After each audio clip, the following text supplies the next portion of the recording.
In the dead of night in Paris 2016, 5 men armed with guns broke into Kim Kardashian's hotel room. They tied her up, gagged her, and held a gun to her head.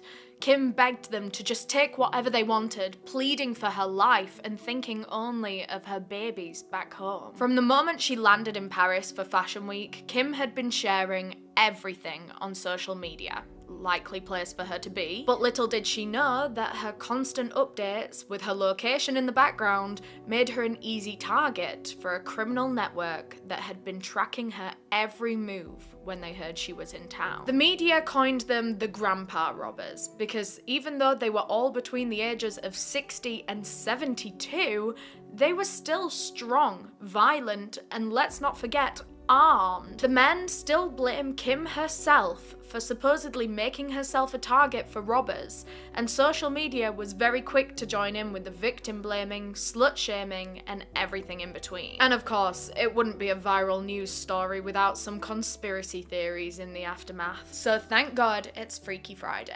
This is the true story of Kim Kardashian's traumatizing Paris robbery, and it's way more terrifying than you ever thought.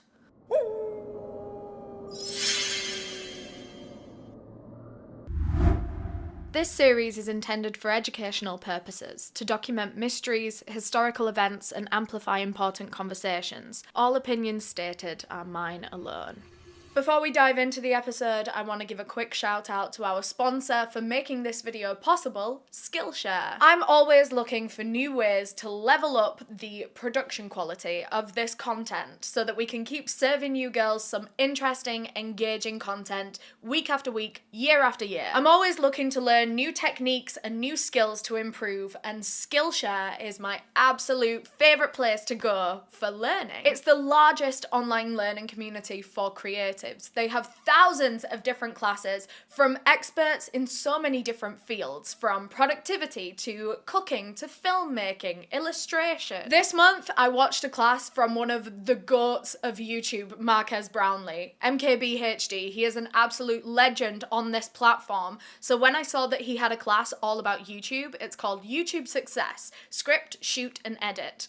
I knew I had to watch it. Thanks to Skillshare, I get to learn directly from some of the most successful creators in the whole entire world, like Marques, who evidently knows all the best tips and tricks to create a very successful channel with longevity. After all, he's done 15 years of trial and error and learning with his own channel, and he has amassed 13 million subscribers. If I'm gonna take YouTube advice from anyone, it's gonna be from one of the goats like him. In this Skillshare class, Marques takes you through every single aspect of creating a video, right from getting the idea and planning. You'll learn how to make videos that are true to you, but still very widely appealing and interesting to the world. He teaches you how to shoot the content with whatever gear you can get a hold of, and then he'll teach you how to edit it in a very gripping and entertaining way. So whether you've never made a YouTube video before in your life, or maybe you're a successful creator already that's just looking to learn more from one of the greats, this class is for everyone that's ever been interested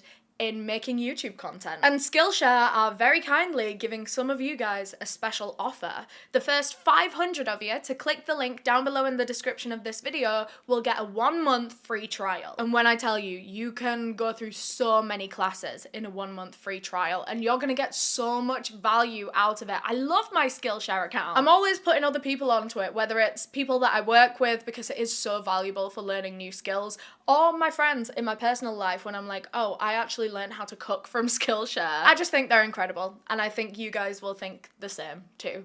So thanks again to Skillshare for sponsoring this video. I just want to let you know before we jump into this episode that we're going to be covering a lot of sensitive topics, including eating disorders, assault, and robbery, so viewer discretion is advised. Now it's time to dive deep into the horrifying details of Kim Kardashian's Paris robbery. Kim Kardashian needs absolutely no introduction. Absolutely everyone knows who she is, whether they like it or not. The world loves to hate her and hates to love her. She's reality TV royalty. She's a model, a businesswoman, an actress, a singer, a socialite, and these days, she's studying to be a lawyer. Today, she has 362 million followers on Instagram, which is absolutely insane. I can't even comprehend that amount of people. I have 2 million subscribers, which I can't even comprehend that. Never mind 362 million. Kim K is the queen of all influencers. She sets trends, she launches the beauty brands and the clothing brands that we love to wear. I mean, I came in my favorite Skims shirt, appropriate for this video, and she breaks the internet almost every single year, whether it's from her actual work and photo shoots and opportunities she's had,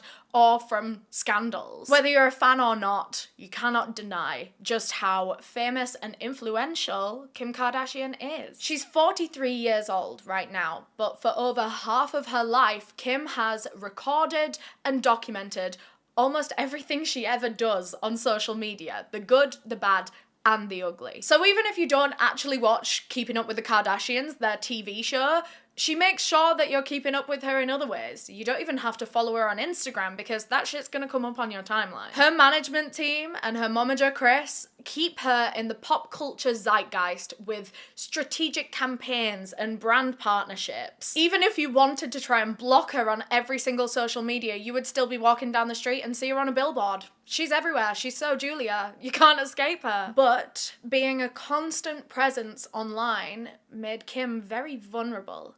And during Paris Fashion Week in 2016, Kim's movements were being tracked very closely, but not by fans. Things took a terrifying and violent turn. In the early hours of October 3rd, 2016, 5 men burst into Kim Kardashian's hotel room and put her through the most traumatic ordeal of her whole life. Kim very quickly learned that her insane level of fame had become seriously out of control, and she just couldn't keep sharing her life the way that she always had. Kimberly Noelle Kardashian was born on October 21st, 1980 in LA to Kristen Mary Houghton?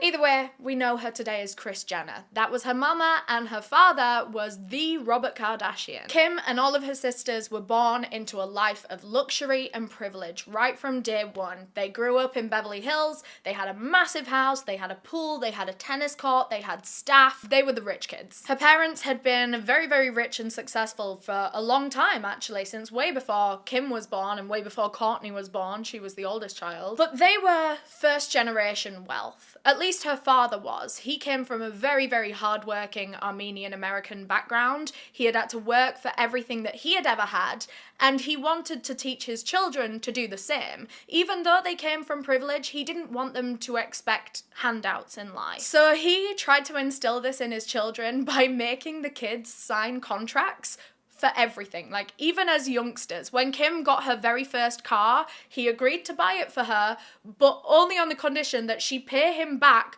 plus interest.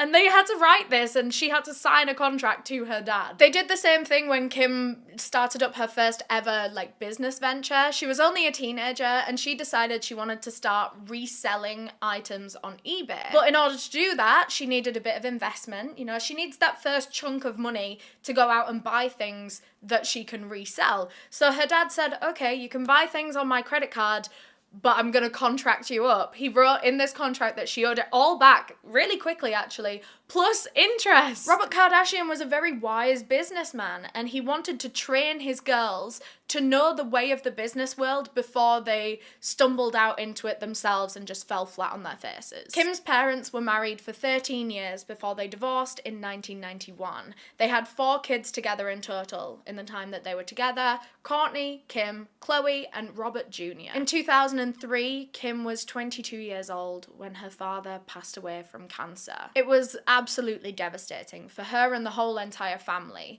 but she's always spoken about just how grateful she was for all of those lessons that her father taught her the hard way when she was younger. Well, it's not necessarily the hard way. It's better getting into quote-unquote debt and having to pay things back to your father than it is a credit card. She was always grateful that her father taught her these lessons first before the harsh world did. And she even believes that a lot of this advice from her father made her the mega successful billionaire businesswoman that she is today. But Kim Kardashian, from a very, very early age, she always knew that she wanted to be something special. She wanted to be famous. And growing up with all of this wealth and privilege meant that she attended private school with some of the most famous nepotism babies of her era. So she was able to get her foot in the door with a lot of important friendships and relationships from being a child. One of her best friends since childhood was the great-granddaughter of hotel tycoon Conrad Hilton.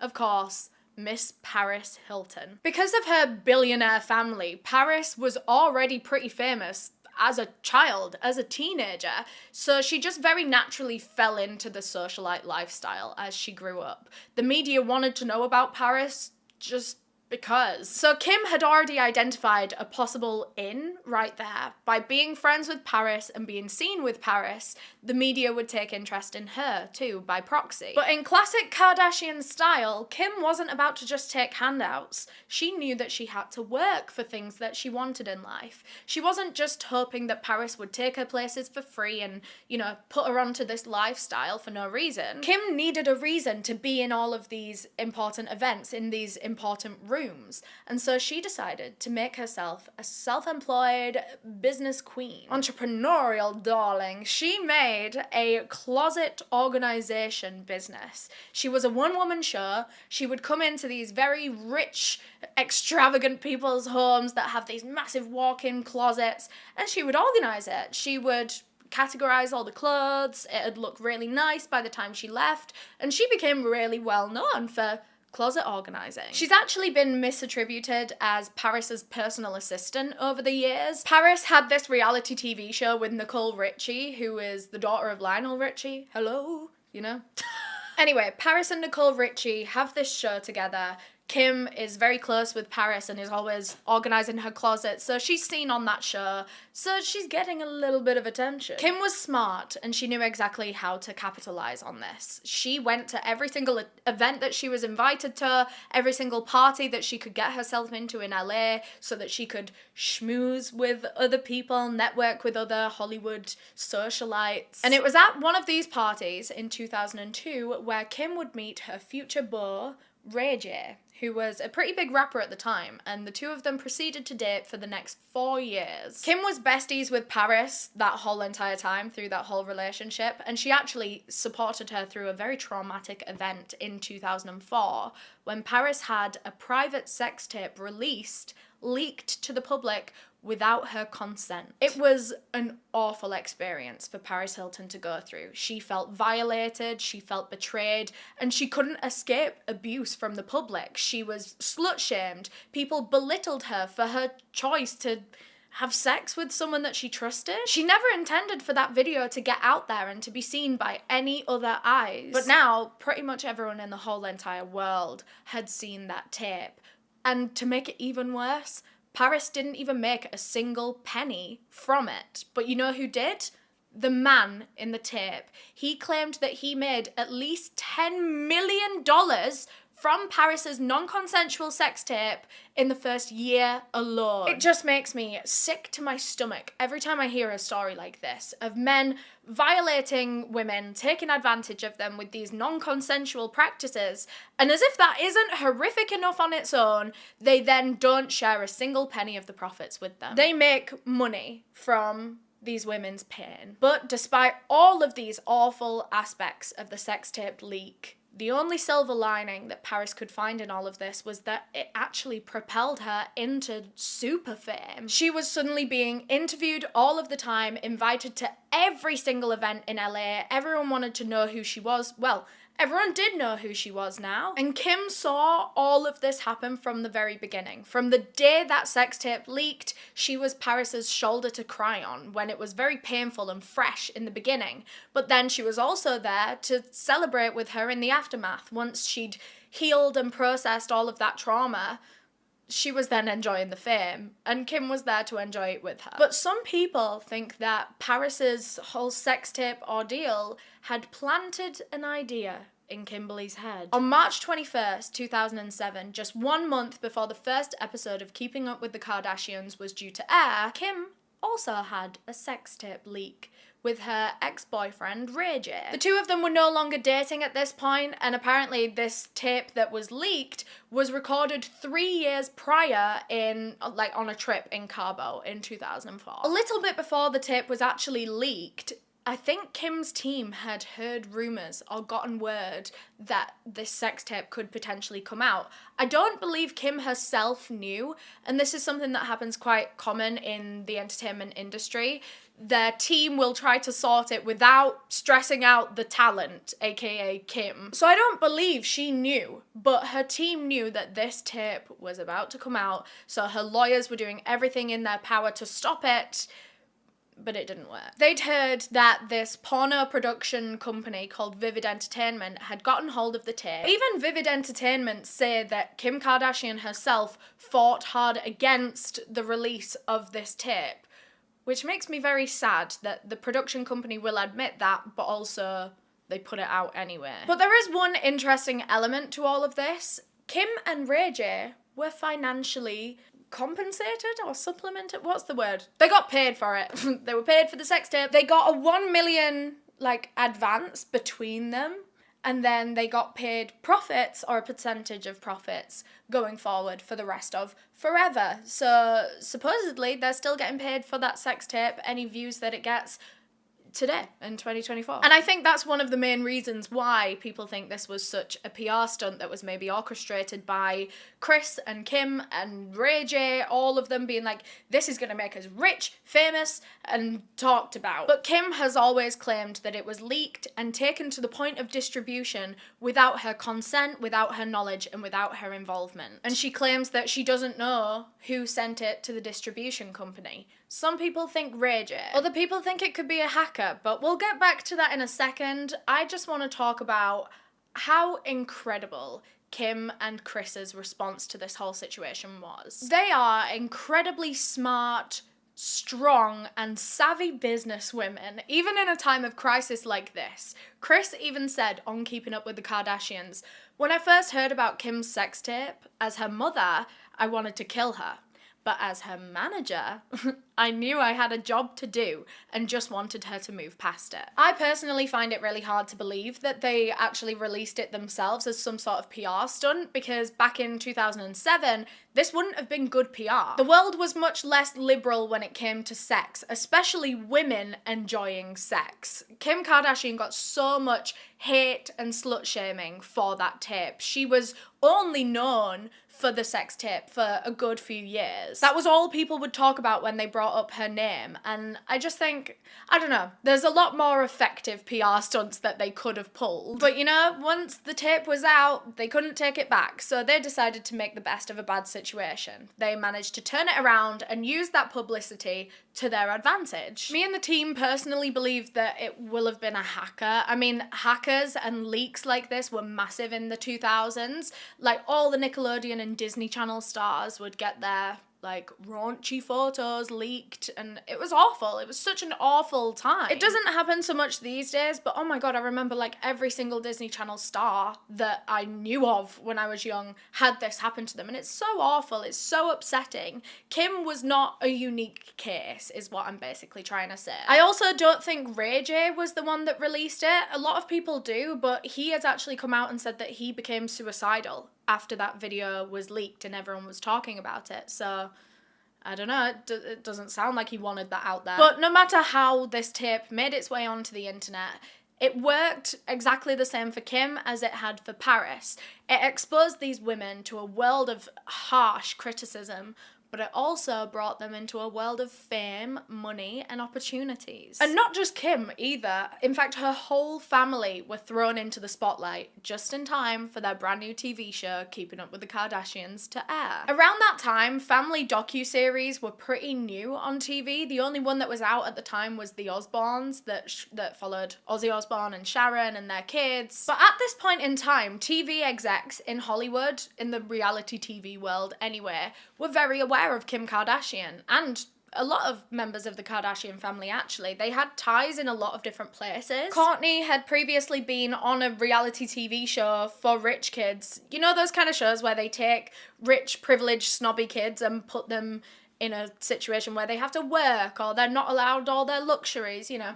Kourtney was on one of those. Kim was scheduled to be on one of those, but it never ended up happening. But Kim had obviously made multiple appearances in The Simple Life, Paris's reality TV show, so she'd met a lot of the people before. And on top of all of that, the girl's stepfather, now Caitlyn Jenner, was not only an Olympic athlete, so she was very, very famous to begin with, but then she went on I'm a Celebrity, Get Me Out of Here, which is another TV reality show. But nothing really happened to get the Kardashians their own show until Momager Kris stepped in. She took the idea of a family reality TV show to E, you know, the channel E. She ended up chatting with Ryan Seacrest about it because Kris had been a socialite in LA for years and years and years at this point in time. She had a lot of connections. A lot of people knew her and were willing to hear her out. And she was able to find out through some friends of hers that E were looking to make a new reality TV show at this point in time because they had just been planning one with Lindsay Lohan that had fallen through. So now they were quite desperate looking for a new concept. And lucky for them, Kris Jenner had an idea. So they took a chance on keeping up with the Kardashians, and of course, it absolutely took off. And in the aftermath of this huge reality TV show and in the aftermath of the sex tape, Kim and Kris worked really hard to clean up Kim's public image and then position her as a fashion icon in the industry. They made her an influencer. And since then, Kim and the rest of her family have almost single-handedly changed the beauty standards of our entire generation. People are now willing to spend an absolute fortune on plastic surgery to be able to get the BBL body that Kim made so popular. And her constant promotion of diet culture is absolutely terrifying. You know what? For the most part, I'm a Kim defender. I think she gets a lot of unfair hate for a lot of things, but this is where she loses me. She knows that her audience is full of young, impressionable women that will follow her every suggestion because she is an influencer at the end of the day. And she hasn't been very responsible with her influence over the years. For example, in 2018, she got major backlash for promoting appetite-suppressing lollipops on Instagram. She's basically teaching these young girls that they should starve themselves, they shouldn't eat, they should skip meals and just have a lollipop instead.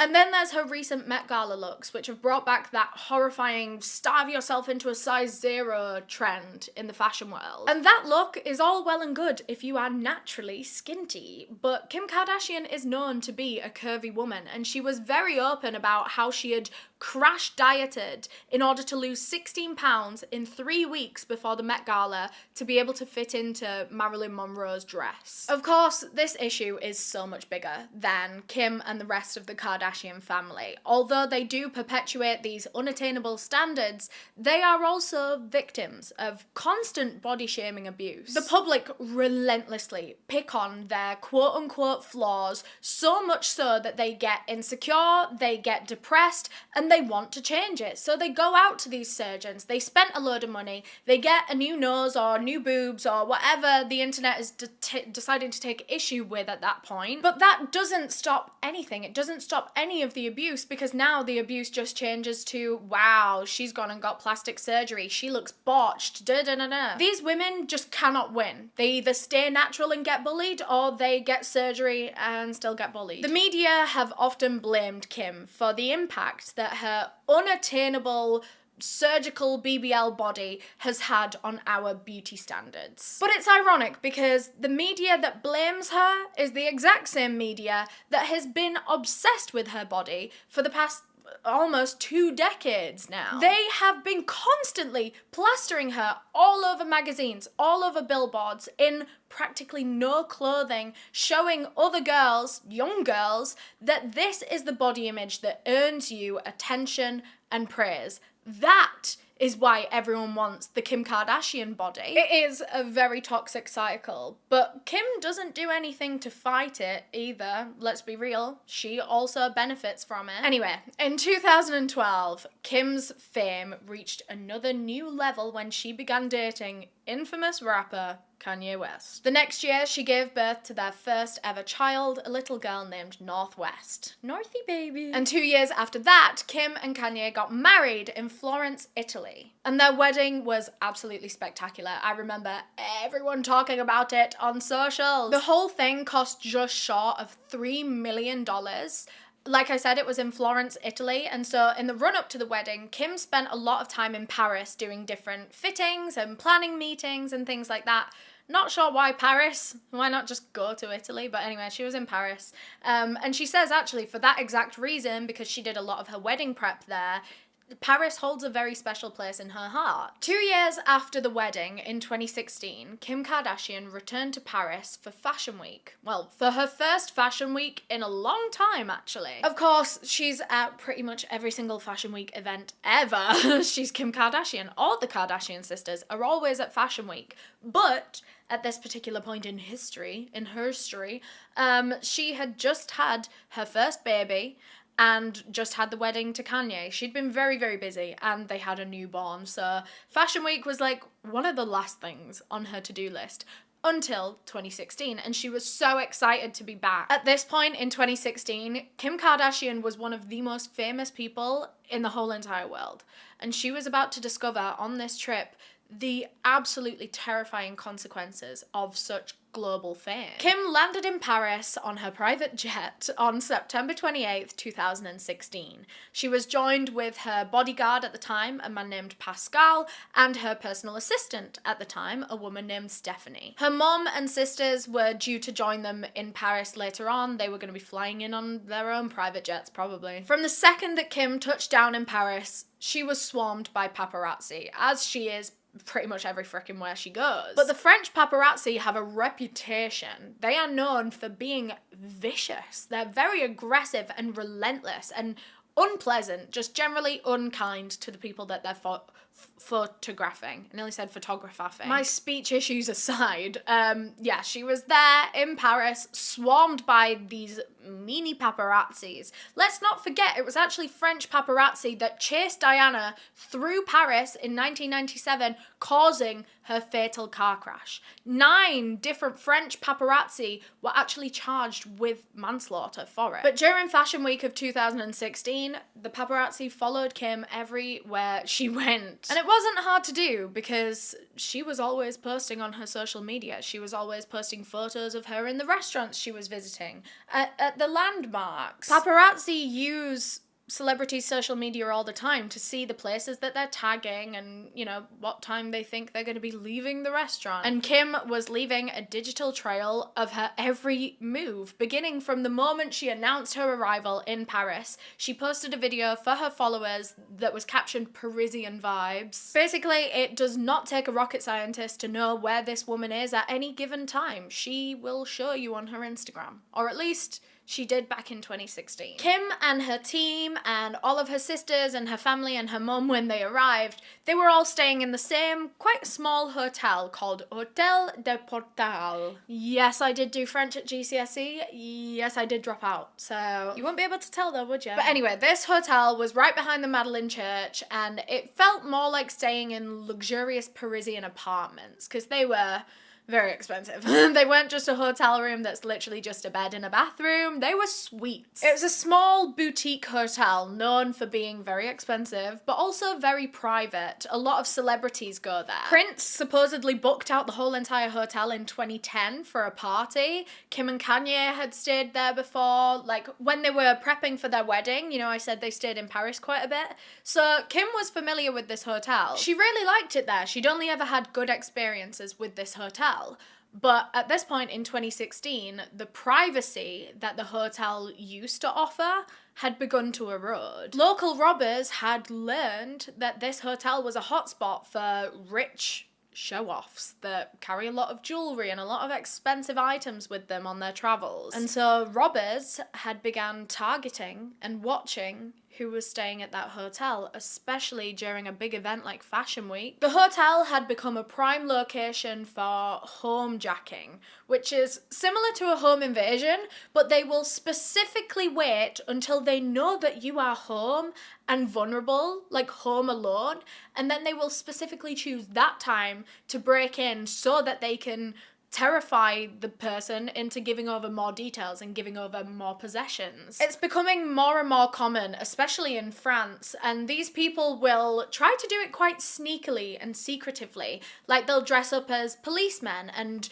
try to get into the house or the apartment or the hotel room in this case in a unsuspecting way. They'll dress up as like a delivery person or a hotel worker or a cleaner or something. They'll come and knock on the door, and once they're inside, these homejackers will just completely take over. They will grab the person, gag them, tie them up. They do this thing called saucissonnage, which literally translates to sausage in bondage. It's where they'll tie up the ankles so that you are long like a sausage and you can't move. But when the homejackers break in, they will split up everyone that's in the house. So if it's a family, they will take the kids in another room. Mum and dad, husband and wife are separated, hoping that individual pressure would lead to them giving over more information and more possessions. So they'll split everyone up, they'll tie everyone up, and then they will grill each individual family member, asking shit like, where's the safe? What's the code to the safe? What do you have in this apartment? These homejackers will usually specifically target people that they have already seen on social media flaunting their wealth and their expensive possessions. That's actually how they decide a lot of the houses that they break into, is because people post the inside of their house and sometimes even the outside, which is very, very dangerous and scary. Please don't do that. And the hotel that Kim was staying at was not the most secure and safe hotel in the world, which shocked me a lot actually, considering that they cater for such rich, powerful, influential, important people that they wouldn't even have CCTV in there. Apparently it's to be able to preserve that privacy for the guests, because a lot of these people are famous people that always have a camera in their face and they don't know what a hotel employee might do with CCTV footage of a celebrity, you know, stumbling back to the hotel room drunk or something. It's an easy scandal. So in 2016, a lot of celebrities would opt for hotels that had less security, but it just puts them in more of a vulnerable position. And it turns out that the hotel hadn't actually changed the code for the entrance door in over 6 years. So a lot of people could know that at this point in time. People that had stayed there a long time ago, or people that knew people that had stayed there a long time ago. That information can spread into the wrong hands so quickly. It's especially crazy in Paris, where they know that homejacking is a real risk. But anyway, Kim arrives in Paris, and as soon as she arrived at her hotel in Paris, she was hounded by paparazzi. They knew where she was staying, and she was photographed outside where she was staying. Kim's room was the sky penthouse. She had the nicest one in the whole entire hotel. She had a 360-degree view of Paris, which I bet was just incredible. I'm so jealous. The room that she stayed in cost almost $17,000 a night, and that makes me quake in my boots. Anyway, Kim was having a very difficult time in Paris, actually, right from her first day. So they got in off the private jet, they went straight to the hotel to go and drop their things off, to get changed, to freshen up, and then they were all gonna go out for lunch. As they got out of the car to make it inside the restaurant to go and eat, Kim was nearly sexually assaulted by some internet prankster named Vitaly Seduk. He literally dives at her to get level with her butt so that he could either kiss it or bite it.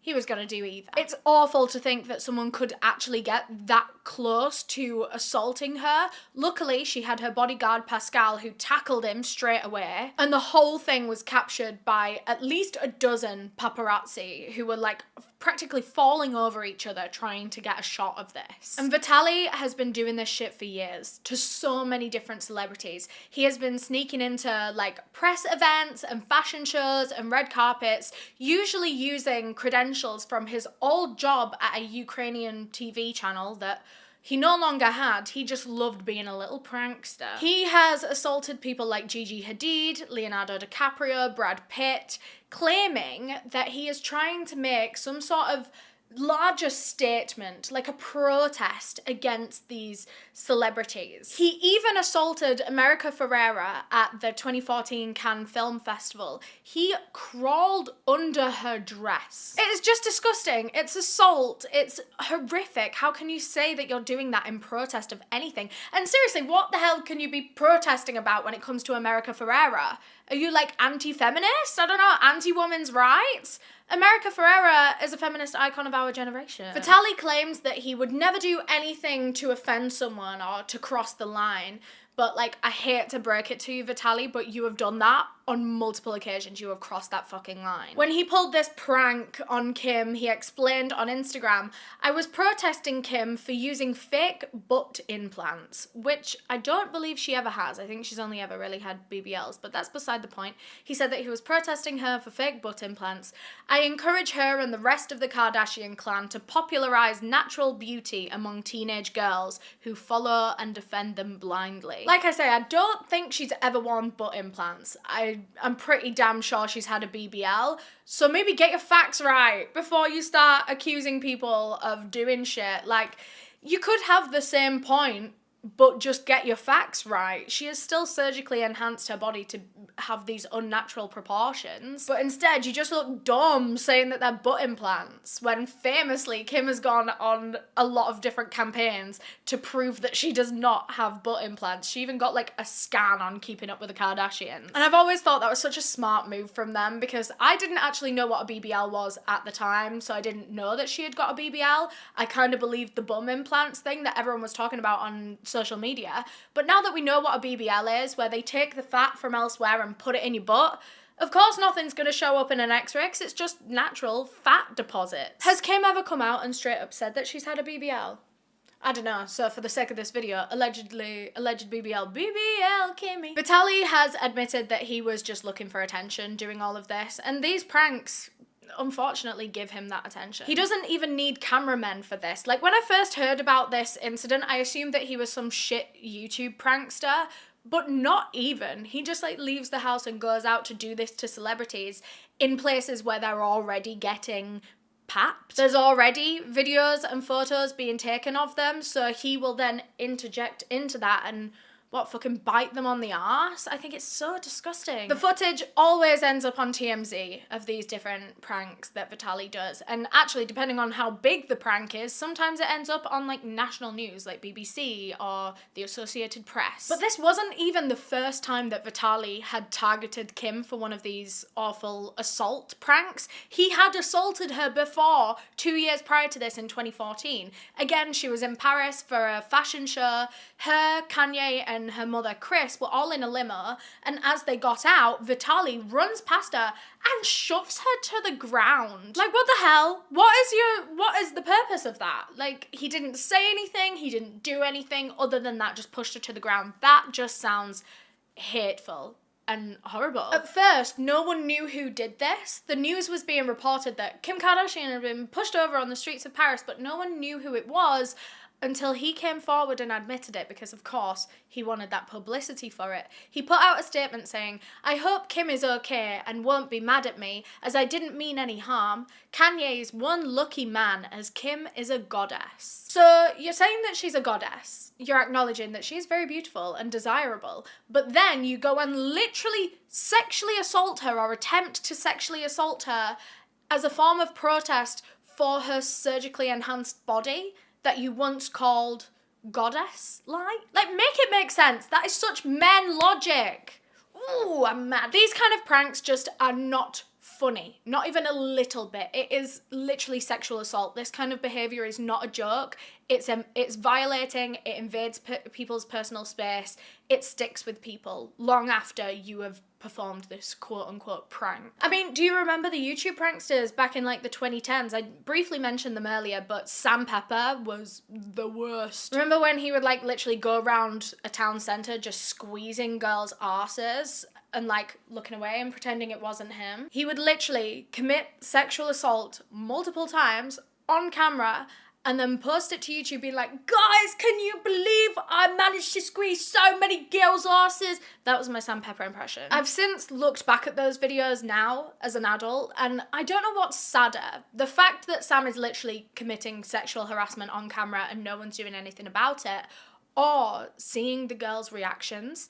They are just so defeated and they just accept it because no one wants to defend them. Vitaly does exactly the same thing, but just with celebrities. And no one seems to care once again because it's Kim Kardashian. And people dehumanize, especially the Kardashians, but all celebrities, all influencers, people that you do not see face to face. People forget that they're an actual physical human being with emotions and feelings that can be hurt and traumatic memories can be made. People forget all of that shit and they just see them as like their online punching bag. This guy didn't see Kim as a human being with her own body. He just saw her as a prop for his prank content, and he didn't think twice about what that could actually do to Kim. Unfortunately, Kim is used to this shit. She has people trying to pull horrific things like this with her all the time, which is why she goes everywhere with her bodyguards, because people are too happy to help themselves to her and to her body without her consent. But you know what? This interaction in Paris, even though I've spoken about it for quite a while, it was quite a brief interaction, and Kim is a champion. She managed to shake it off and continue with her Paris Fashion Week duties. She went to a dress fitting later that day, and then on the next day, September 29th, she's doing even more dress fittings, and she gets in contact with Kanye, who's on tour in America at the time, and she shows him this outfit that she'd been assigned by the stylist, and he didn't like it. And when Kanye West isn't happy with something, shit has to change, or he will go balls to the wall insane. He is a very, very controlling person, and we've seen this in so many different aspects. He is an absolute control freak, especially with the women in his life. It started with Kim, or at least it seems to have started with Kim, and it's only gotten worse and worse with time. We'll get back to that in a second. But when Kanye first saw Kim's dress, he wasn't impressed. He was not impressed with the dress, and so he decided to take his one day off on tour. He had a rest day during all of these tour dates, and he spent it flying out to Paris to give his input on what his wife would be wearing at her job. Like, surely it could have been a FaceTime call. Surely it could have been a FaceTime call. If my boyfriend flies across the world just to control my work day, I would be so humiliated. During the Givenchy fitting, Kanye completely took over. He started dictating how the stylist could and couldn't style Kim. He was telling them what she needed, and she looked quiet and uncomfortable throughout the whole thing. But she always used to defend him, saying like, well, I never am brave enough to speak my mind and to ask for different things, but Kanye is very brave and he's not afraid to ask for it. Baby, he's just insane. Also, like, who is Kanye West to be able to control this Paris Fashion Week show? You know? Like, surely Mr. Givenchy will be pissed off that Kanye West has been like, no, that dress is not going on my wife, that dress is not going on my wife. Mr. Givenchy will be like, well, does she want to be in the damn show or what? I have no idea who Mr. Givenchy is, by the way. Not a clue. I'm imagining like the Monopoly man. After Kim and Kanye eventually divorced years later, it was clear that Kanye had grown very controlling of Kim's physical appearance primarily, and he kept this horrific behavior going with his new women from there forward. His image is absolutely everything to him, and I fear that he sees the women in his life and his romantic partners as just an extension of him. They're just his arm candy, and they've got to look good. Don't matter how they feel as a human being, or what their preferences are, or what they want to wear, the image that they want to put across. If it's not Kanye's idea, then it's not going. Like, even if he thought he had the best intentions in the world, it's still, at its baseline, a very controlling thing. And does he think that Kim is stupid and unable to make her own fashion choices and her own career choices, you know? And these days, with his new wife, Bianca Censori, the control over what she wears has reached new heights. She was recently seen in public wearing just like complete nothing, really, just like a skin-coloured catsuit with nothing more than a pillow. She was carrying a pillow to cover her boobs, and her vagina. That's probably one of the most extreme outfits, quote-unquote outfits. There's hardly any chuffing outfit there, is there? But that's one of the most extreme looks she has been seen in, obviously, by Kanye's side. A lot of the photos that I actually found of her on Google are of her in very normal outfits, and I presume that is pre-Kanye, because now that she's with him, she's barely wearing anything everywhere she goes with him. She'll have like the tiniest little bikini tops on that only just cover her nipples in public. And you know what? Hopefully it is her choice too, but I largely doubt that. I just feel like Kanye treats her as nothing more than arm candy and as another way to show off, almost like wearing expensive chains and driving an expensive car. He has now got the most visually appealing woman on his arm, in his opinion. Almost like he's showing off to other men, not necessarily about how beautiful she is, but about how obedient she is and how easily he can control her. It's basically his way of saying, look at this woman that I've got that will do absolutely everything for me, no matter how humiliating it is, she will do whatever I ask of her. I personally think that he needs that control to be able to feel powerful and to feel like a man. It's sad, it's pathetic, it's loserish, but whatever. On Sunday, October 2nd, Kanye had been gone for a few days at this point. Kim was back to her good old Paris Fashion Week engagements, one of which was Kendall walking in a Givenchy show.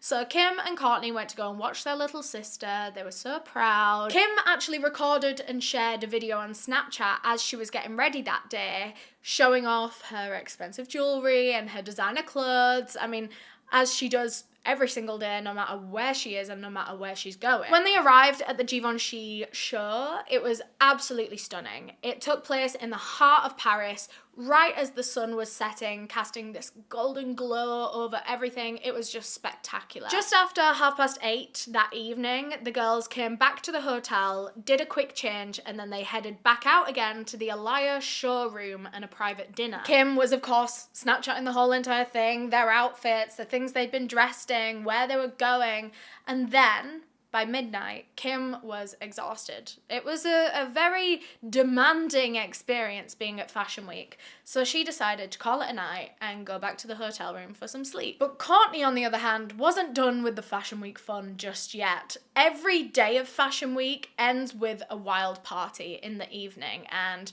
her little sister Kendall was already out at a club that night. So Kourtney, instead of going home with Kim and getting some sleep, she decided to head to Kendall and keep partying. Everyone agreed that Pascal, the bodyguard, Kim's bodyguard, should actually go to the club with Kourtney and Kendall. That's where his services would probably be most useful, looking after those girls in seas of strangers, versus Kim, who should have been locked up safe in her hotel room. At least that's what you'd expect, that she would be completely safe there. Little did they know, Kim's night was about to take a tragic and traumatizing turn. In the early hours of October 3rd, 2016, Kim Kardashian was laying in bed, staring up at the ceiling, deciding whether or not to go and take off her makeup.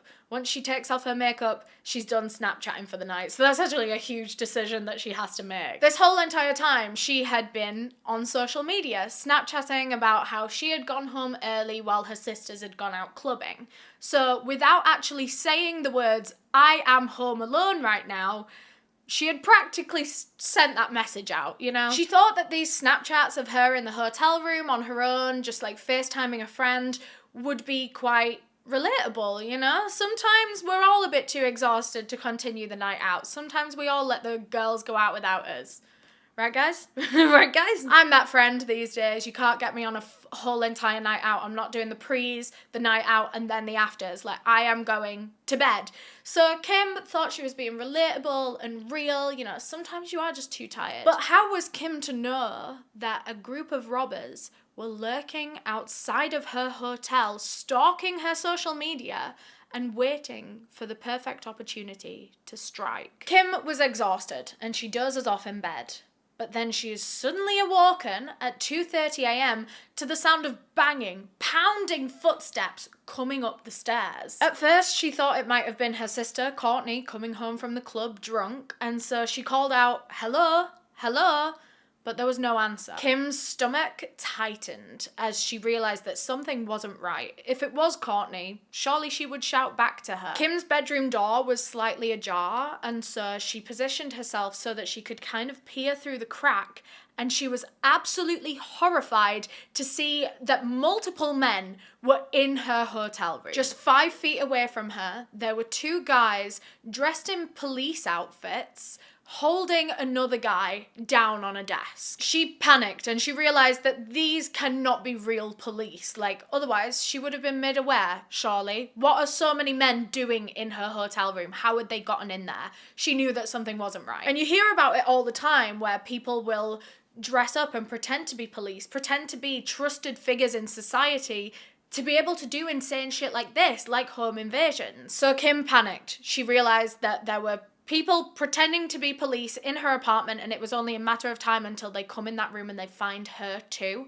So she slid off the bed, she grabbed her phone, and she went to go and call the emergency services, and then she realised, I don't know how to call 911 in a different country. I cannot emphasise this enough. Before you go away anywhere on a trip, always look up the emergency phone number for that country. Admittedly, it's something I've never even thought to do before until looking at this case and until hearing Kim's horror story. And now it's something I'm gonna do every time. I'm gonna have it on speed dial whenever I go to a new country. So Kim was there, terrified. She didn't know what to do to be able to help herself or to let anyone know what was happening. But to be fair, before she could even panic anymore, the men burst into the bedroom and rushed over to where she was. Her heart completely stopped as one of the men picked her up, grabbed the phone out of her hand, and then pushed her back on the bed. At that moment, she thought, this is it. She thought she was gonna die. Then Kim saw the concierge of the hotel. A man that she had seen every single day so far on this trip. He had been nothing but smiley and friendly. But it turns out that these robbers had found him in the lobby and dragged him up to Kim Kardashian's hotel room with them. He also looked terrified and apologetic. It seems that the robbers had threatened him. They had rushed into the hotel lobby, found him, handcuffed him, and threatened him to help them carry out this attack. They'd gone in there and yelled, "Where is the rapper's wife? Let us up to her room." The concierge had no choice. These men had guns. They pointed a gun at his head, and so, at risk of losing his life, of course, he took the spare key and went up with them to Kim Kardashian's hotel room. The concierge became an interpreter in this situation for Kim, since the robbers were yelling in French. They didn't know much English at all. She didn't know any French. It was so terrifying. These men were being so angry. They were yelling in French. She had no idea what was going on. They were making demands in a language that she didn't understand, and she felt like her life was at risk. These men had guns in their hand. The intruders kept saying, "Ring, ring, ring," and so the concierge yelled at Kim to just give them your ring. So she pointed over to the table where she'd taken it off and put it down earlier. It was a 20-carat diamond ring. Her engagement ring. Well, no, her wedding ring. They were married at this point. Her wedding ring to Kanye. It was worth around $4 million. And she had posted it on her Instagram earlier that day. These robbers knew that she had this fucking expensive ring on her. One of the men grabbed Kim and began tying her up with zip ties and duct tape. As this was happening, there were tears streaming down her face. She was horrified. She turned to the concierge and she asked him, "Are we gonna die? Are they gonna kill us?" She was absolutely sobbing, pleading with these men and with the concierge, saying, "I have babies. Tell them I have babies." The robbers demanded money, cash from her, but she said, "I don't have any money." After all, everything is on Apple Pay these days. They grabbed Kim and they pulled her up off the bed and then proceeded to drag her out into the hallway and up the stairs. She had this like duplex apartment thing going on. I believe they had a gun out in their hand. I'm not sure if it was pressed to Kim at this point in time. That is something that they did throughout this attack. They put a gun to her head. They threatened her life. And Kim remembered trying to weigh up whether she should try to escape. whether it was worth trying to escape, especially when they were pulling her up those stairs. She was thinking, do I risk it and turn around and try and make a run for it back down these stairs and risk being shot in the back and killed? Like, what if she did run down the stairs and she got to the lift, but then the lift took ages to get to her? Or what if the doors didn't close in time and the men got to her anyway? There were too many things that could go wrong, and so she decided to just go with everything that the robbers asked her to do, hoping that if she didn't put up a fight, if she didn't protest and gave them everything they wanted, then they would let her keep her life. Kim continued to plead with the concierge through all of this, saying, are we going to die? I have babies. Please tell them I have babies at home. I have a family. Let me live. She told them over and over that they could take anything they wanted, absolutely everything out of her hotel room. All she wanted was her life. She wanted to live and see her family again and see her 2 babies at home. She didn't care about the rest. Kim was then dragged back down to her bedroom. I think they were dragging her all over the apartment so that she could point out where valuable things were, but they dragged her back into her bedroom and threw her on the bed, where they finally taped her mouth closed so she could no longer scream for help. Then one of the men grabbed Kim's legs and pulled her towards the end of the bed. At this point in time, she was wearing nothing but a robe. She was completely naked underneath, and she remembers thinking, okay, this is the moment they're going to rape me. And she began to mentally prepare herself to go through the most traumatic thing she could imagine. Thank God he didn't do that. Their intention was not to rape Kim or to sexually assault her at all. He pulled her to the end of the bed and just grabbed her legs and duct taped them together. He was just tying her up even further, I guess. But once she was fully tied up to the point where she wouldn't be able to walk or escape or do anything, one of the men finally lifted the gun to her head. Kim said that she knew how these things usually go, and she really believed that they were just going to shoot her dead, and she would just be the next celebrity true crime story that was plastered all over the news for the next month. In that terrifying moment, her thoughts went to her sister Courtney, who would be coming home from the club in only a few hours. She would return to their hotel room and find her sister's dead body, covered in blood, on the bed. Kim's mind was going to some horrifyingly dark places. She was praying to God that Courtney would be able to have a normal life again after finding her bloodied body. And that was the last thought that Kim Kardashian had before the robbers picked her up off the bed and put her into the bath. The men ransacked the whole entire hotel room, and they took their time doing it as well because they knew that they had secured the hotel. They'd gotten rid of the concierge. Well, not rid of him, they'd brought him with. So there was no one that was going to sound an alarm. There was no one that was going to come after them. They could take their time searching every single drawer, every single cupboard, every single bag of Kim's. In the end, they managed to gather and steal $10 million worth of jewellery, and this included 2 diamond Cartier bracelets, a gold and diamond Jacob necklace, Lorraine Schwartz diamond earrings, a gold Rolex, among many other items, and of course, her wedding ring. After they collected all of the jewellery that they could possibly find, the attackers fled the scene. They ran outside the hotel, they jumped on some bikes, and disappeared into the Paris night. The robbers were smart to leave on bikes, honestly. I think that's such a Parisian thing, my God. After all, bikes are both easy to get a hold of and easy to get rid of after the event. They don't make much noise, they're practically untraceable. Kim heard all of the men leave her hotel room, and then silence.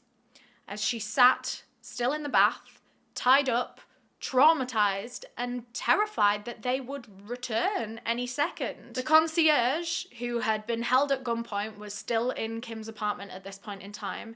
He managed to untie himself, and then he walked over to Kim and untied her. They were both now free. As this was all going on, about 15 minutes away from the hotel, Courtney and Kendall were still partying at a club called L'Arc.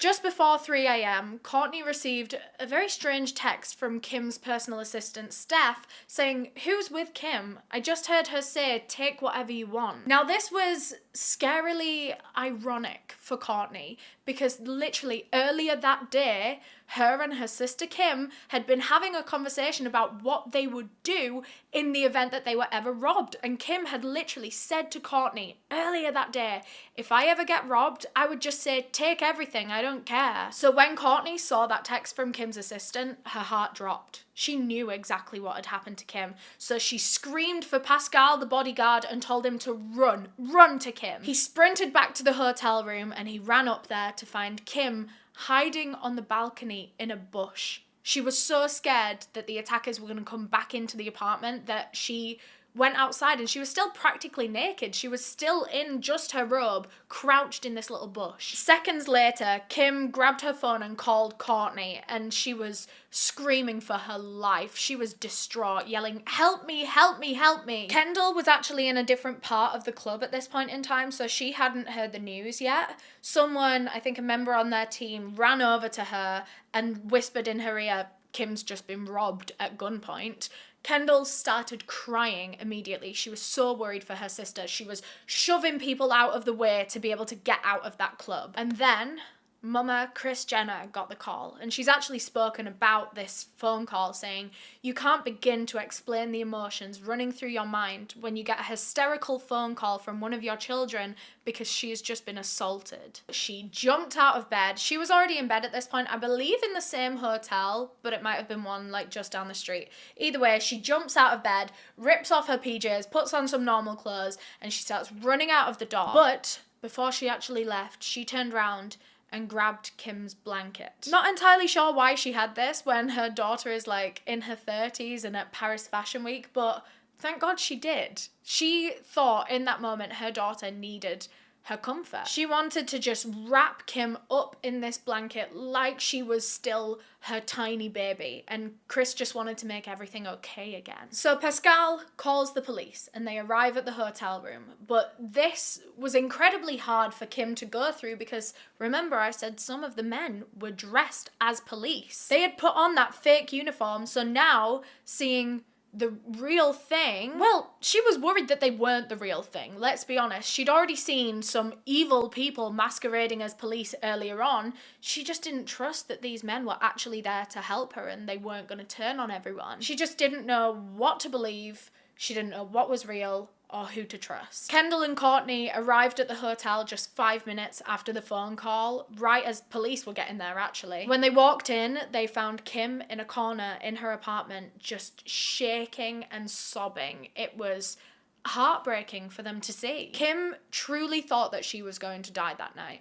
100%. She thought she was gone, and she thought she was going to have to go through something traumatic before they killed her anyway. Kendall said that her sister was so traumatized that when she went over to try and hug her, Kim flinched. This trip had started out so magical and then turned into a terrible, terrible nightmare. Kim just couldn't stay in Paris. She couldn't complete her Fashion Week duties, and I'm sure everyone would understand her need to just go home and be with her husband, be with her children, and just calm down. So before the sun even came up the next morning, she was on a plane out of Paris. She headed straight to New York, which was where Kanye actually was on tour at that point in time, and he had the kids with him, so there was not much point in her going to LA and waiting for them there and just being on her own and miserable. So she flew to New York. In fact, that's one thing I want to talk about, how Kanye found out about this, because he found out mid-concert. Someone on his team rushed onto the stage, he took his earpiece out, and this guy yelled in his ear the news, trying to shout over all of the fans screaming for him in the audience,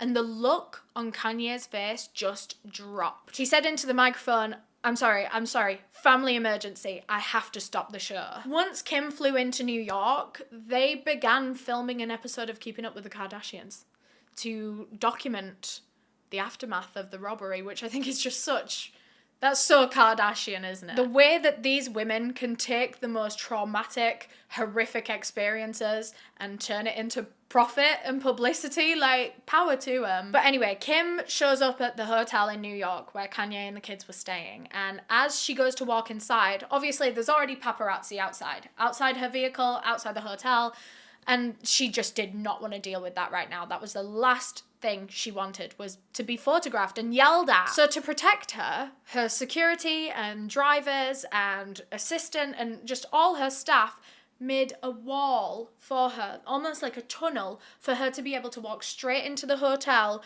without being bothered by all of the paps. In the elevator on the way up to their hotel room, Kim said, "I don't want to cry in front of the kids. I don't want them to know anything's wrong." She didn't want to scare them, and so she put on a brave face, walked in there and said, "Hi, babies," like nothing had actually happened. In the background of the Keeping Up with the Kardashians episode, you can actually see Kris in the background crying, watching her daughter put on a brave face for her children. Unfortunately, that's something a lot of women, a lot of mothers can relate to, is having to put your own feelings and trauma aside to be normal for your kids. They eventually returned to LA as a family, and Kim said at this point her body was absolutely drained. She felt like she had been in a fight for the past few days and her body was just beaten up. Kim and Kris talked about increasing their security in the aftermath of this. They didn't usually have security guards like standing outside of their houses at all times, but that was going to have to change. Kris even suggested that they all needed to be armed. They needed to carry a gun for protection. This incident really shook the whole entire Kardashian family to the core. The day after the robbery, someone who lived just down the street from the hotel actually found Kim's platinum cross necklace laying in the street. It seems like the robbers had most likely dropped it. I think they just like shoved all this jewelry in their pockets and in their bags and then jumped on these bikes, and this necklace must have just slipped out of their pocket into the street. I believe that was the only piece of jewelry that was found, though. By now, the whole world knew about this story, about the robbery, and everyone was talking about it, with so many people blaming Kim Kardashian herself for her own attack, saying that she shouldn't have flaunted her wealth so much on social media. People said that she deserved this. Some people even speculated that it didn't even happen because, I mean, the Kardashians are known for publicity stunts and things that might not be 100% true, a bit of clickbait. People genuinely believed that Kim and her team had planned this staged robbery all for publicity and sympathy. Howard Stern, the radio host, even said that if it is a farce, really, she should go to jail for that. I just think it's a bit ridiculous that people think that this could have been a publicity stunt, because really, it just highlights how vulnerable Kim Kardashian is to robbers, does it not? It highlights that she is sometimes without security. She is sometimes home alone and able to be attacked like this. It could well inspire more people to try and do it to her. So if they were doing this as a publicity stunt, surely it would backfire. I know there have been plenty of incidents where celebrities have cried wolf with a story like this, saying that a horrific crime happened to them, but it actually didn't. They're just trying to get some publicity, get a story in the news. But Kim's jewelry never came back. I feel like that's some level of evidence. On the internet, people were making all kinds of crazy theories, but in real life, things were much different. The French police were under immense pressure to act quickly because, well, this case was global news. It was a huge celebrity media story and the conspiracy theories were already out of control, so they needed to just put an end to this. They carried out some forensic searches at the scene of the crime in the hotel room, trying to find fingerprints or fibers or DNA from any of the attackers, because if they could find a DNA sample, they would be able to run that on their criminal database, and if the attackers that had robbed Kim had ever been caught for another crime before in the past and given their DNA in, then the DNA samples from the crime scene would ring up a match in the system, and they would be able to have a name, put a name and a face to Kim's attackers. And what do you know? That's exactly what happened. On one of the pieces of duct tape that was used to gag and silence Kim during the attack, they found 2 DNA profiles. The police then launched a 3-month-long investigation that uncovered a massive criminal network stretching all the way to Belgium that was linked with this robbery. They thought that all of the stolen jewellery must have somehow made its way to Antwerp, which is the diamond capital of Europe, probably where it's easiest to buy and sell and trade secretly, you know. In the early morning of January 9th, 2017, French police arrested 17 different suspects in connection with the Kim Kardashian robbery. Most of them were arrested actually in Paris, but some of them were in Normandy and the French Riviera. In these people's places, houses, the police found a lot of cash that they believe was stolen, like an excessive amount of cash. I think about 140,000 euros in cash, along with multiple firearms. The suspects included 14 men and 3 women aged between 23 and 72. The 5 men that actually carried out the physical robbery in Kim's apartment were all towards the upper end of that age bracket as well, between 60 and 72. The oldest one was 72. What the hell? Granddad, put your slippers back on. Get back in your bedroom. Like, imagine asking your nan and granddad what they've been up to recently, and they're like, well, robbed a celebrity. Like, chill, bro, you don't have long left. Just spend it with your family or something. By January 12th, 4 men were charged with conspiracy and arranging the resale of stolen jewellery. 2 more suspects, whose names were Eunice and Flores, were charged with conspiracy, robbing, kidnapping, and forcible confinement. And then there was a fella called Gary, who was Kim's chauffeur's little brother. The fella that had been driving her around Paris all week for Fashion Week, his little brother was a rat. My personal theory is that he found out that his big brother, who owned a very successful chauffeuring company, by the way, I think his younger brother worked with him from time to time, but I think he found out that they were chauffeuring Kim Kardashian, and maybe he had connections to this robber gang, because I mean, they believe he was involved. Yeah, he was literally charged with assisting the armed robbery. Then in November 2021, the rest of the 17 people were charged and they would all stand trial for their part in the robbery. There were 12 people in total that were found to be directly linked to Kim Kardashian's robbery. All of these 17 people had been working on different robberies together, but there were 12 in specific involved in Kim's.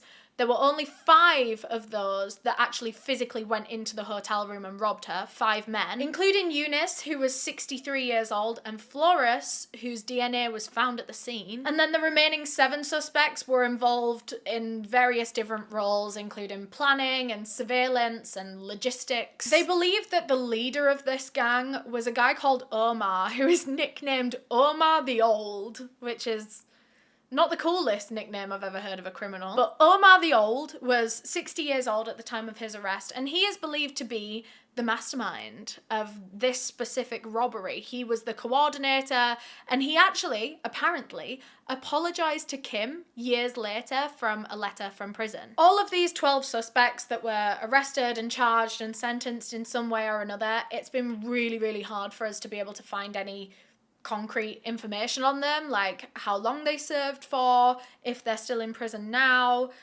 I really don't know. I think some of them are actually still awaiting sentencing. We have the pandemic to blame for a lot of delays in like court proceedings and stuff. Even still in 2024, how are we still catching up on court proceedings? But anyway, most of the initial trials relied on testimonies from Kim herself, from Courtney, from Kendall, from Pascal, from Kanye. But despite there being a massive court trial that is being reported live to news networks, a lot of people on the internet still believe that it was all a stunt, like a PR stunt to either promote keeping up with the Kardashians, or maybe it was an insurance scam, as if Kim and Kanye would need that. Oh, I actually totally forgot that Kanye's in a lot of debt. At first I was like, why on earth would Kim need to commit an insurance scam? But I guess if you are looking at it through the lens of her husband, ex-husband, who was in debt at the time, then maybe.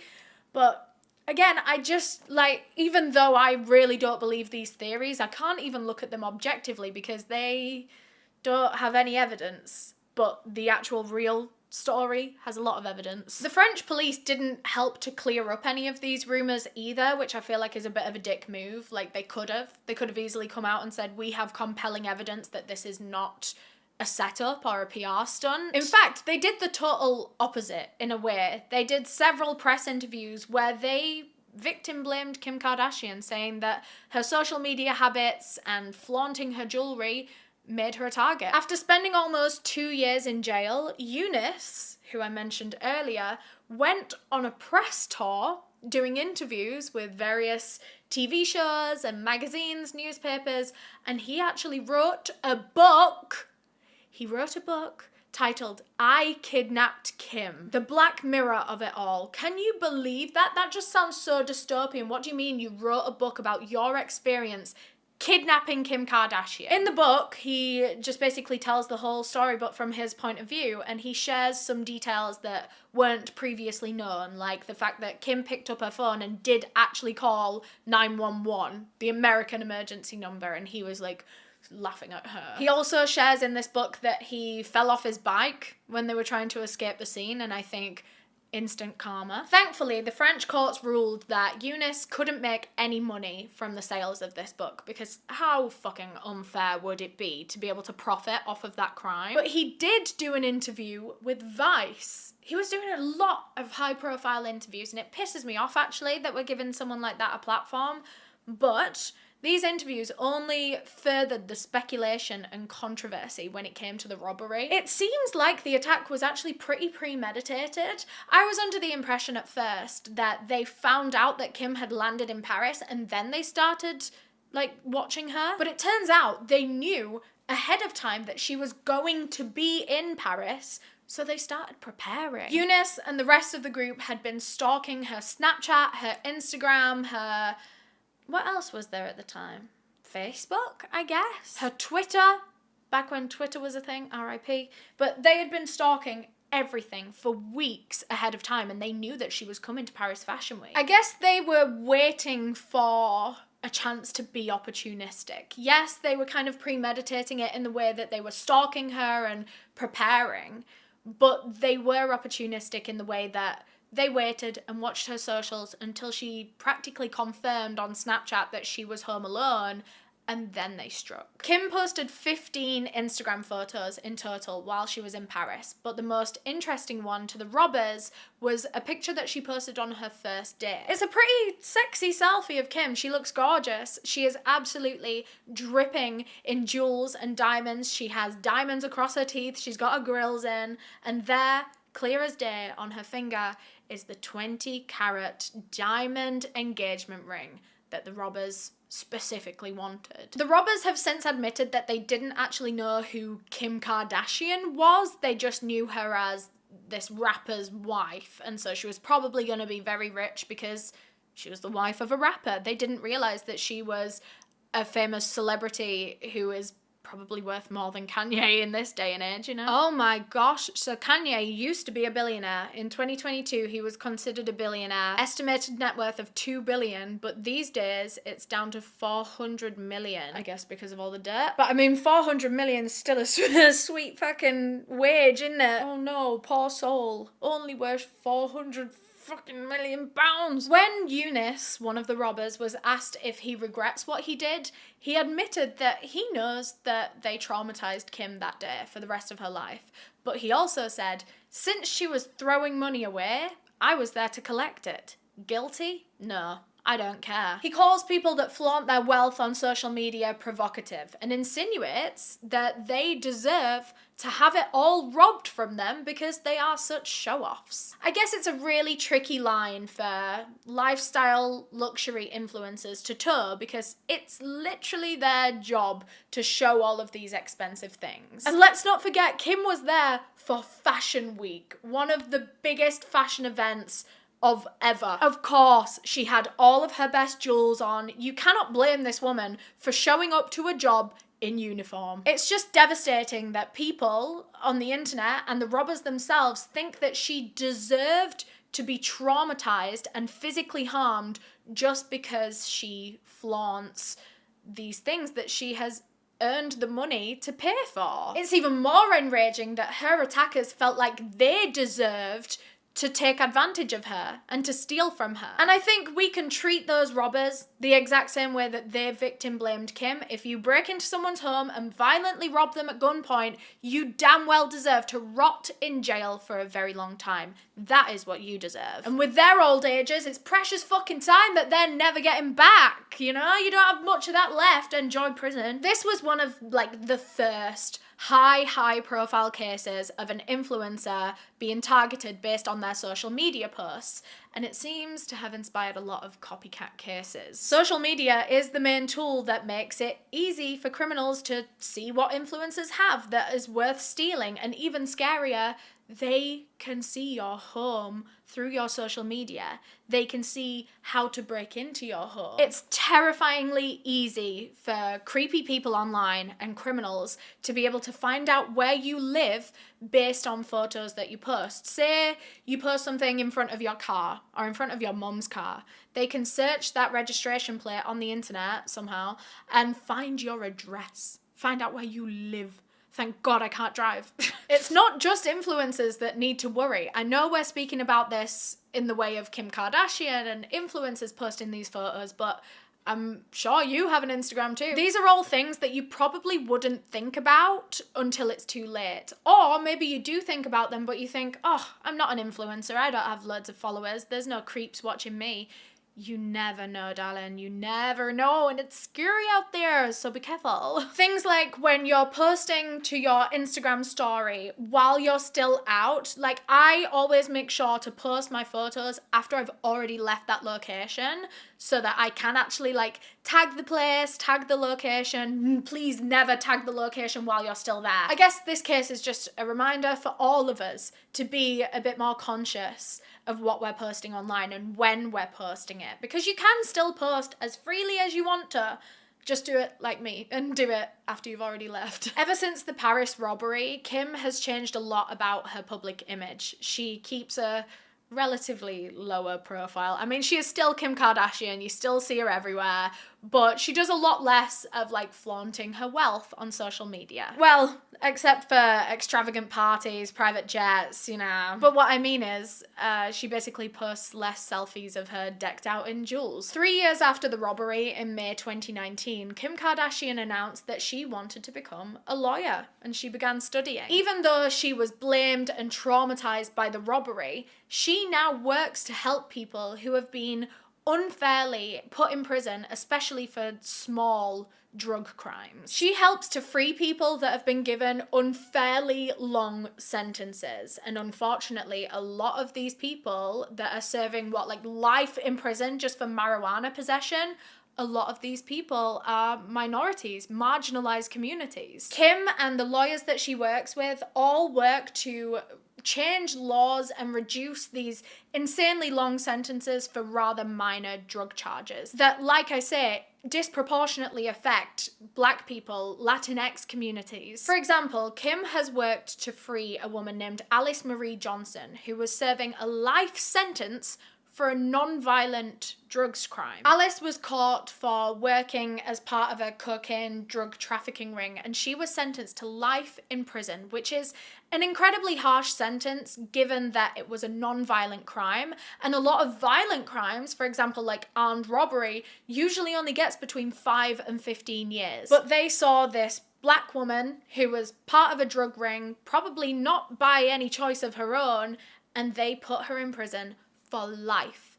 And so Kim Kardashian decided she wanted to change that. She actually met with Trump himself and campaigned for him to personally get Alice out of prison, and they managed to release her after 21 years. And she would have, if it wasn't for Kim Kardashian, she would have been in prison for the rest of her life. She would have died behind bars. Kim's personal attorney, a woman named Brittany Barnett, has co-founded the Buried Alive Project, which is an organization that Kim has donated $250,000 to, and she works with them to help free people that are serving these unfairly long sentences for non-violent drug-related crimes. They have managed to free dozens of people that were serving an excessive amount of time for outdated federal drug laws. In the US, and even here in the UK, Black people will often get a harsher sentence than a white person who has done the exact same crime. And even though Black people make up only 13% of the population of the US,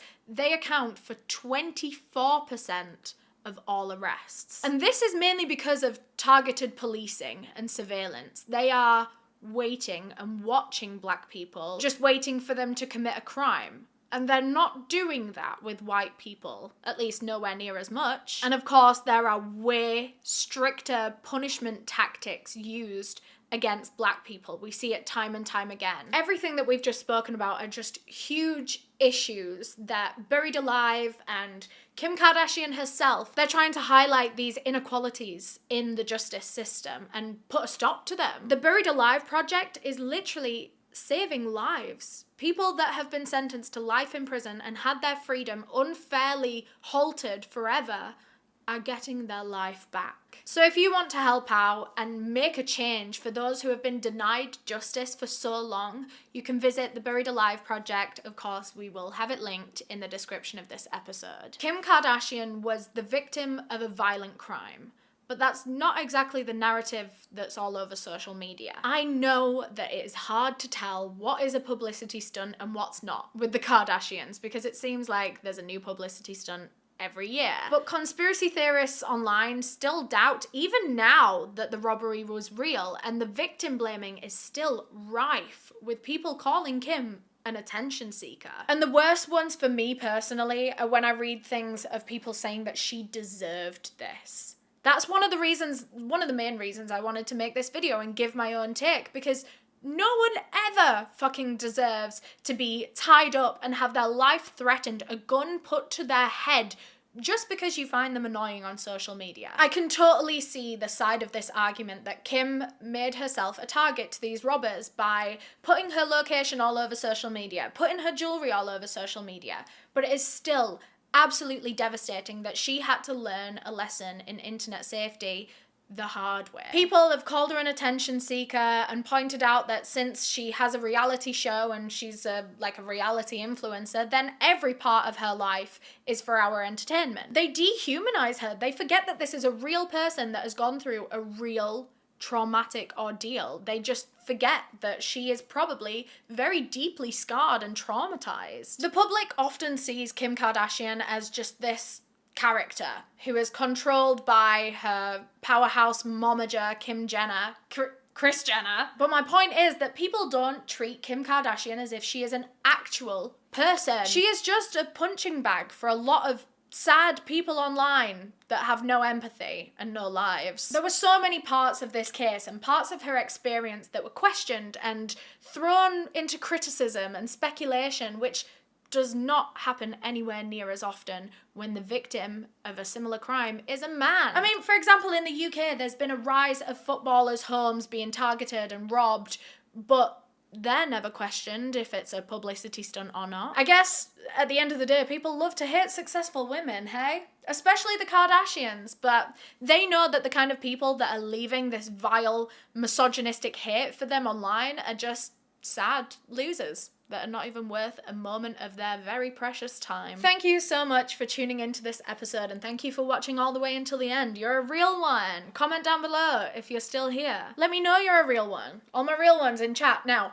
But thank you so much for watching this video. I really enjoyed the research process of this one. I mean, obviously I have a researcher, so I'm not like knee deep in the passenger seat in the research process. I mean, but honestly, the whole entire team has been really excited for this episode. We've all been like, do you think the Kim Kardashian episode can come out yet? So I really hope you guys enjoyed this, and I just want to say another huge thank you to Skillshare for sponsoring this video. Remember, the first 500 of you guys that go and click the link down below in the description will get a 1-month free trial. So make sure you're one of those first 500. Go. But yeah, thank you so much for watching this video. If you enjoyed, please leave a thumbs up or a comment or share the video. If you engage with it in some kind of way, it tells YouTube that you really enjoyed it, and then YouTube will be really nice to me and my team, eh? It just helps to push the video out to a wider audience. And not gonna lie, Freaky Friday, YouTube don't like pushing Freaky Friday out to a bigger audience. I don't know why. Personally, I think this content's great, but by engaging with the video, you can help to push it out a little bit more. So we would be very appreciative. But with all that being said, I'm gonna go. If you want to watch another video of mine, there'll be one on screen right now. Or if you want to subscribe to my channel, you can click the circle with my face in. Make sure you click the bell notification so that you never miss when we upload, because Freaky Friday is a lifestyle. But yeah, I'm gonna go have my tea and see my cats now. Bye!